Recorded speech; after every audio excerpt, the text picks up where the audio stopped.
ETF index mutual funds నేర్చుకుని stock మార్కెట్లో రాణించాలనుకుంటున్నారా? వెంటనే ఈ నెంబర్కి కాల్ చేయండి.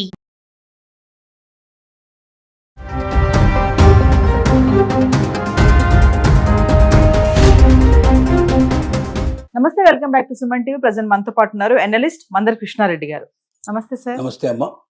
సార్, అమెరికా అధ్యక్షుడు డొనాల్డ్ ట్రంప్ తీసుకునే నిర్ణయాలు ఏవైతే H1B వీసా మార్పులు ఉన్నాయో ఇంకా చాలానే చేశాడు. ఎప్పుడైతే అధికారంలోకి వచ్చాడో అప్పటి నుంచి ఈ రోజు వరకు ఎన్నో మార్పులు, చేంజెస్. మరి దీంతో మన భారతీయులు అమెరికా వెళ్ళడానికి కొంచెం వెనకడుగు వేస్తున్నారు అనుకోవచ్చు అంటారా? ఇదే టైంలో మరి వేరే దేశాలు మన వాళ్ళ టాలెంట్స్ని తీసుకొని మరి మా దేశాలకి రండి, మీ టాలెంట్స్ని మాకు ఇవ్వండి, మా దగ్గర ఉపయోగించుకోండి అని చెప్పేసి వాళ్ళు ఆహ్వానిస్తున్నట్టు మనం న్యూస్ చూస్తూనే ఉన్నాం. మరొకసారి వివరాలకు వెళ్తే సార్, ట్రంప్ తీసుకున్న నిర్ణయాల వల్ల ఒక రకంగా భారతీయులకి మేలు జరిగిందని కూడా చెప్పినా ఆశ్చర్యపడాల్సిన అవసరం లేదు. ఇది ఎలా అంటే మనం విశ్లేషించినప్పుడు ఇప్పటిదాకా డాలర్ డీల్స్లోనే బతుకుతోంది భారతదేశం.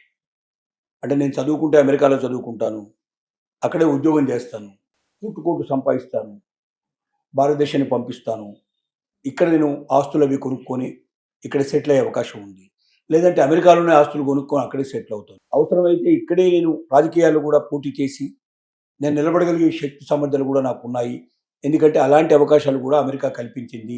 అక్కడ ఎంతోమంది భారతీయులు సెనేటర్స్గా ఎలక్ట్ అయ్యారు, వైస్ ప్రెసిడెంట్గా కూడా ఎలక్ట్ అయ్యే పరిస్థితి ఏర్పడుతోంది. ప్రెసిడెంట్షిప్ కూడా పోటీ చేస్తారేమో అనేటువంటి స్థితి కూడా ఇండియన్స్కి కలిగింది. అంటే అంతదాకా సమర్థత అక్కడ పెరగలిగే అవకాశాలని అమెరికా ఇచ్చింది ఇప్పటిదాకా. అలాంటి ఆలోచనలో ఉండి ప్రతి ఒక్కరూ అమెరికా అనేది ఒక కళ, ఒక కోరిక. పిల్లాడు పుట్టిన కొద్ది రోజులకే తల్లిదండ్రులే నువ్వు అమెరికా వెళ్దువు కానిరా, నువ్వు చాలా గొప్పవాడి అవుతావురా అని భావించేటువంటి స్థితి కూడా ఏర్పడింది. అందుకే మధ్యతరగతి వాళ్ళు కూడా అప్పో చేసి తమ పిల్లల్ని అమెరికాకు పంపించాలనే ప్రయత్నంతో చాలామంది చాలా కోరి బాధలు తెచ్చుకున్న వాళ్ళు చాలామంది ఉన్నారు. అయితే అక్కడికి వెళ్ళిన తర్వాత అంటే ఏదో రకంగా ఇక్కడ అతన్ని పంపించగలిగే పరిస్థితి ఏర్పడితే సరే, పంపించిన తర్వాత అక్కడ ఏదో ఒక జాబ్ చేసుకుంటాడు, చిన్నదో పెద్దదో ఏదో జాబ్ చేసుకొని మెల్లగా డబ్బు సంపాదించుకుంటూ తన చదువు అక్కడ పూర్తి చేసుకుని అక్కడే ఏదో ఒక ఉద్యోగం సంపాదించుకొని అక్కడ సెటిల్ అవుతాడనే ఒక నమ్మకం, విశ్వాసం ఇప్పటిదాకా గత దశాబ్దాల కాలం లోపల భారతీయులకు పూర్తిగా నమ్మకం, విశ్వాసం కలిగించింది అమెరికా. కానీ ట్రంప్ వచ్చిన తర్వాత ఏం చేశాడంటే దాన్ని మొత్తం రివర్స్ చేసేసి చదువుకునేటువంటి స్టూడెంట్స్ని వీలైనంత వరకు అక్కడ రాకుండా చేయడానికి సోషల్ మీడియా అనేట్టు పేరు పెట్టి ఆ సోషల్ మీడియాను కూడా అందరి వివరాలు తెలియజేయాలని, దాంట్లో ఏదో చిన్నదో పెద్దో ఏదో పట్టుకొని వాళ్ళని పూర్తిగా బ్యాన్ చేయడం కానీ, రానివ్వకుండా చేయడం కానీ, వీసాలు అసలు మంజూరు కాకుండా చేయడం. ఒకళ్ళు పొరపాటున అక్కడికి వెళ్ళిన తర్వాత కూడా అక్కడ క్యాంపస్ ఉద్యోగం కాకుండా బయట ఏదైనా ఉద్యోగం చేస్తే వెంటనే పట్టుకోవడం, అతన్ని బేడీలు వేసి తీసుకొచ్చి అమెరికాలో వదిలిపెట్టడం, ఇలాంటివన్నీ రకరకాల ప్రయత్నాలు చేయడం వల్ల చాలా మీరు వెక్స్ అయిపోయినారు. అలాగే ఇక H1B వీసాకి $1,00,000 అనేటువంటిది ఒక పెద్ద ప్రకంపనను క్రియేట్ చేసింది. అది ముందుగానేమో ప్రతి సంవత్సరం కట్టాలని చెప్పి తర్వాత కంపెనీల ఒత్తిళ్లు రావడం వల్ల దాన్ని మార్చుకొని సంవత్సరానికి ఒకసారి కాకుండా జీవితానికి అంతా కలిపి ఒకసారి రెండుగా పెట్టాడు. ఆ పెట్టింది కూడా ఎవరు కట్టాలి? కంపెనీలు కట్టాలి. $1,00,000 కలిపి ఒక మనిషిని తీసుకొని వెళ్ళాలంటే వాడు అంతకన్నా ఎన్నో లక్షల డాలర్లు సంపాదించగలిగే క్యాపబిలిటీ ఉండేటువంటి వ్యక్తి అయితేనే సాధ్యం అవుతుంది. కాబట్టి మామూలు వాళ్ళకి ఎవ్వరికి ఇంకా అందరినీ ద్రాక్ష పండు అమెరికా. ఏదో అత్యుత్తమమైనటువంటి నైపుణ్యం కలిగిన వాళ్ళు ఆ లెవెల్లో ఉండేవాడు. ఇక్కడైనా ఇవాళ నిజం చెప్పాలంటే అమెరికాతో పోలిస్తే అమెరికాలో చాలా గొప్పగా సంపాదిస్తున్నా అని చెప్పుకున్న వాళ్ళకన్నా ఎక్కువగా సంపాదించే వాళ్ళు ఇవాళ ఇండియాలో ఉన్నారు. కంపెనీలు అంతకన్నా ఎక్కువ పే చేస్తున్నాయి ఇవాళ. తర్వాత అలాంటి వాడికి తన కంపెనీ లోపల షేర్స్ కూడా ఇస్తున్నాయి. వాటిని పెట్టుబడిదారులు కూడా వాళ్ళని భాగస్తులు కూడా తీర్చుకుంటున్నారు. ఇలాంటి పరిస్థితులు కూడా ఇక్కడ ఉన్నాయి. లేదా ఏముందో కొద్దిగా ఏదైనా స్టార్టప్ కంపెనీ పెడతానంటే బ్యాంకులు రుణాలు ఇస్తున్నాయి, గవర్నమెంట్ అనేక రకాల ప్రోత్సాహాలు అందజేస్తుంది. కాబట్టి తెలివితేటలు ఉండబడి వాడు అమెరికా వెళ్లాల్సిన అవసరం లేదు, ఇండియాలోనే అంతకన్నా ఎక్కువ సంపాదించగలడు. ఇక్కడున్నంత స్వేచ్ఛ, ఇక్కడున్న అవకాశాలు, ఇక్కడున్నంత ఆనందకరమైన జీవితం అమెరికాలో ఉండదు. అమెరికా అంటే రెస్ట్రిక్షన్స్ భయం, కొన్ని నిబంధనలకు లోబడి జీవితాన్ని గడపాల్సిందే. గట్టిగా చెప్పుకోవాలంటే మన ఇంట్లో కుక్క మురిగితే పక్కవాడు కేసు పెడతాడు, మన ఇంట్లో పిల్ల అరుపు వినబడిందంటే పక్కింటి వాడు కేసు పెడతాడు, మన ఇంట్లో రేడియో టీవీ పెద్దగా పెట్టుకుంటే పక్కింటి వాడు కేసు పెడతాడు. అంత భయంకరమైన జీవితం గడపాల్సి వస్తుంది అక్కడ. స్వేచ్ఛా స్వాతంత్రం అనుకుంటాం, బయటికి వెళ్ళి మాట్లాడాలనుకుంటే ఒక వ్యక్తి దొరకడం, కిలోమీటర్ల దాకా మనకు మనిషి ఎవడు కనబడ్డు. ఇలాంటి జీవితం మనం ఊహించలేము. మన ఇండియన్ లైఫ్కి అలవాటు పడే వాళ్ళు ఎవరైనా సరే ముందు ఇంట్లో జరంగానే పక్కింటి వాళ్ళు ఎవరున్నారో ముందు వాళ్ళ దగ్గరికి వెళ్ళిపోతాం, వాడితో మాట్లాడతాం, వాళ్ళు ఎవరో తెలుసుకుంటాం, మనం ఎవరో చెప్తాం. ఇలాంటి ఒక జీవితానికి అలవాటు పట్టి మనం ఆ రిస్ట్రిక్షన్ నిబంధనలో పట్టడం కష్టం. ఇప్పుడు ట్రంప్ తీసుకున్న నిర్ణయాల వల్ల జరిగింది ఏమిటంటే అక్కడికి వెళ్ళే స్టూడెంట్స్ సంఖ్య గణనీయంగా తగ్గిపోతుంది.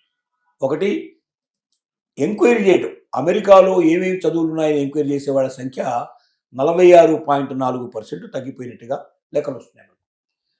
అలాగే కెనడాకైతే 76% ఎంక్వైరీ చేసేవాళ్ళు తగ్గిపోయినారు. అంటే కెనడా వాళ్ళు కూడా ఇలాంటి కొన్ని రిస్ట్రిక్షన్ పెట్టారు. అమెరికా పక్కనే ఉంటుంది కాబట్టి Yes. అనుకునే ఆ కెనడా కూడా అమెరికాను చూసి కొన్ని నిబంధనలు పెట్టింది. దానివల్ల ఇప్పుడు కెనడాని అమెరికా రెండింటి కూడా దూరం చేసుకొని సిద్ధపడుతున్నారు. అయితే ఇదే సమయంలో ఇతర దేశాలు ఏవైతే ఉన్నాయో, ముఖ్యంగా యూరప్ దేశాలు మనల్ని ఆహ్వానించి రెడ్ కార్పెట్ పంచడానికి సిద్ధంగా ఉన్నాయి. ఇండియన్ టాలెంట్ వాళ్ళకి బాగా తెలుసు.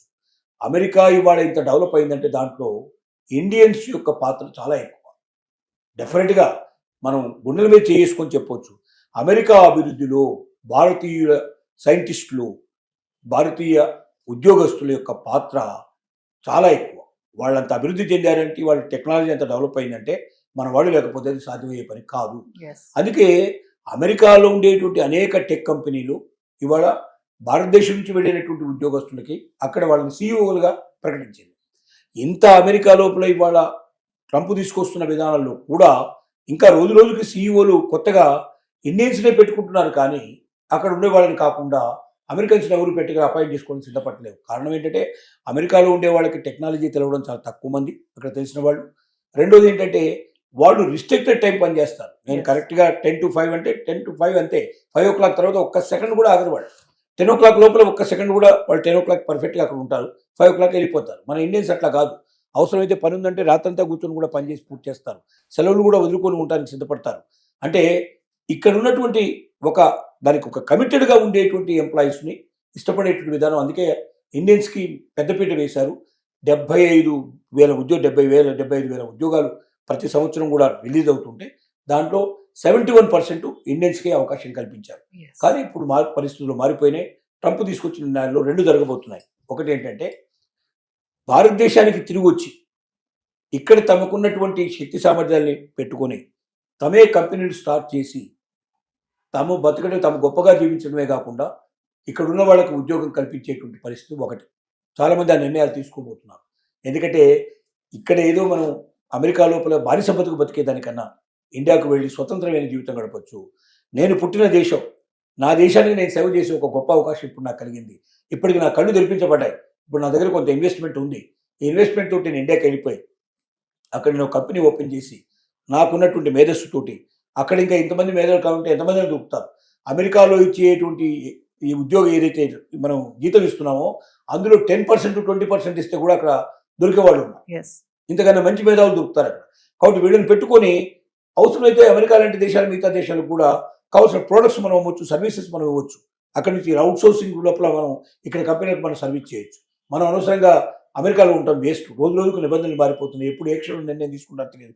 ఈవెన్ అక్కడ వాళ్ళు గ్రీన్ కార్డు కలిగి ఉన్నప్పటికీ, అక్కడ సిటిజన్స్గా గుర్తించబడ్డప్పటికీ ఏ క్షణంలో వాళ్ళ గ్రీన్ కార్డు ఊడిపోతుందో, ఎప్పుడు సిటిజన్షిప్ పోతుందో తెలియనటువంటి భయంగా ఒక దొంగల్లాగా బతికేటువంటి బతుకు కన్నా స్వతంత్రమైన జీవితం గడుపుతూ నా మాతృదేశానికి నేను తిరిగి వచ్చి నిర్ణయిస్తాను చాలామంది ముందుకు వస్తున్నారు.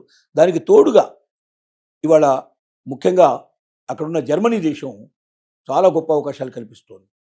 2 లక్షల ఉద్యోగాలు భారతీయుల కోసం ఎదురు చూసేటువంటి పరిస్థితి తీసుకొచ్చింది. తర్వాత వీసా నిబంధనలు చాలా సులభతరం చేసింది. కొత్తగా నియమించబడ్డటువంటి ఎవరైతే రాయబారి ఉన్నారో భారతదేశానికి, మనకు అక్కడి నుంచి రాయబారి ఎవరైతే వచ్చారో ఆయన జర్మనీ రాయబారి ఏం చెప్తున్నాడంటే, భారతీయులరా మీకు మేము ఆహ్వానం పలుకుతున్నాము. స్టూడెంట్స్ ఎవరైనా ఇక్కడ చదువుకోదలుచుకుంటే మీకు అవకాశం కల్పిస్తాము. మీరు ఎంత చదువైనా చదువుకోవచ్చు. చాలా తక్కువ ఖర్చులో మీరు ఇక్కడ పూర్తి చేసే అవకాశం ఉంది. గొప్ప ఎడ్యుకేషన్ మీకు దొరుకుతుంది. రెండోది ఏంటి, మీకు ఉద్యోగాలు ఇక్కడ ఖాయంగా దొరుకుతాయి. ఇక్కడే చదువుకొని ఇక్కడ ఉద్యోగాలు చేసుకునే అవకాశాలు మీకు ఉన్నాయి. భారతీయ టాలెంట్ మీద మాకు నమ్మకం ఉంది. అమెరికా ఇవాళ ఎంత గొప్పదైందంటే దానికి భారతీయుల ఒక శక్తి సామర్థ్యాలు కూడా ఒక రకమైన కారణం. అలాంటి శక్తి సామర్థ్యాలు మాకు కావాలి. అమెరికా మిమ్మల్ని వదులుకుంటుంది, కానీ మేము మిమ్మల్ని ఆహ్వానిస్తున్నాం. మీరు రండి, మా దేశం లోపలికి వచ్చి మీరు ఉద్యోగాల్లో జాయిన్ కండి. మీ టాలెంట్ మాకు చూపించండి. మీ టాలెంట్తో మా దేశాన్ని ఇంకా అగ్రదేశంగా మార్చడానికి ప్రయత్నం చేయండి. మేము మిమ్మల్ని ఆహ్వానిస్తున్నామని చేయిజాపి ఆహ్వానిస్తుంది. స్టూడెంట్స్ అక్కడ పెరిగిపోయే అవకాశాలు ఉన్నాయి బాగా. దాంతోపాటుగా ఉద్యోగస్తులు కూడా పెరిగిపోయే అవకాశం ఉంది. అదొకటే కాదు, యూరోప్ దేశాలన్నీ ఆ రకంగానే అనేక రకాల వీసా నిబంధనలు కూడా సడలించి చాలా తక్కువ ఇంత ముందు కన్నా ఫీజు తగ్గించేసి భారతీయులు ఆహ్వానించడానికి ప్రయత్నం చేస్తున్నాయి. కాబట్టి దీనివల్ల ఏమవుతుందంటే అమెరికాకి బుద్ధి వచ్చే అవకాశం ఉంది. ట్రంప్ తీసుకున్న నిర్ణయాల వల్ల దేశ ఆర్థిక వ్యవస్థ ఎంత నాశనం అయిపోయిందో, చివరికి అక్కడికి వచ్చేటువంటి మేధావులు ఎంతమంది ఆగిపోతున్నారు, వేరే దేశాలకు వెళ్ళిపోతున్నారు, తద్వారా తాము ఏం కోల్పోయామో ట్రంప్ పోయిన తర్వాత కానీ, ట్రంప్ దిగిపోయిన తర్వాత కానీ అమెరికాకి తెలుస్తుంది. అప్పుడు బాధపడ్డా కూడా లాభం లేని పరిస్థితి కూడా ఉండొచ్చు. అందుకే ఇప్పటికే చాలామంది అమెరికన్లు ఆలోచిస్తున్నారు, ట్రంప్ని రీకాల్ చేసి వెనక్కి పంపిస్తే బాగుంటుందన్న ఆలోచనలో కూడా ఉన్నారు. ఇలాంటి పరిస్థితులు ఉన్నాయి కాబట్టి దేశం లోపల ఇవాళకి యూరోప్ దేశాల యొక్క ఆహ్వానాన్ని ఎంతవరకు భారతీయులు మన్నిస్తారో, ఎంతవరకు ముందుకెడతారనేది మనం చూడాలి. జరగబోయేటువంటి పరిస్థితులు చూడాలి. Thank you.